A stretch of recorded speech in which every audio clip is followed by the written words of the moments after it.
Hello everyone. তো অনেক দিন পর ইচ্ছে হলো পান কলকা করার, কিন্তু এটা কোনো পান পাতা না। অ্যাকচুয়ালি আমি পান পাতা পাইনি, তাই বাড়ির পাশে মানি প্ল্যান্ট গাছ ছিল, সেখান থেকেই একটা পাতা নিয়ে আমি কলকা শুরু করে দিয়েছি। তোমাদেরও যদি কখনো হঠাৎ হঠাৎ ইচ্ছে হয় আর পান যদি না পাও, এভাবে করতে পারো, বা বট গাছ থাকলে বট গাছের পাতাতেও করতে পারো। অনেকটা সুন্দর লাগে। আর তোমরা দেখো, কেউ বোঝাই যাচ্ছে না যে এটা মানি প্ল্যান্ট বা পান পাতা না, অনেকটা পান পাতার মতনই দেখতে লাগে। আর আজকের কলকাটা আমি একদম অন্যরকম স্টাচ আপ দিয়েছি, একদম শৌখিন শৌখিন সূক্ষ্ম সূক্ষ্ম একরকমই স্ট্রোক দিয়েছি, যার জন্য এই কলকাটা অনেকটা সহজ পদ্ধতিও। যেই একটা মাত্র স্ট্রোক শিখতে পারবে সেও এই কলকাটায় করতে পারবে।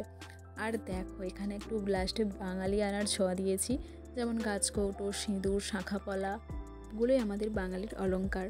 তো সেই সব দিয়েই একটা ডেকোরেশন করার চেষ্টা করেছি। এভাবে ফটোশ্যুট করলে দারুণ আসে।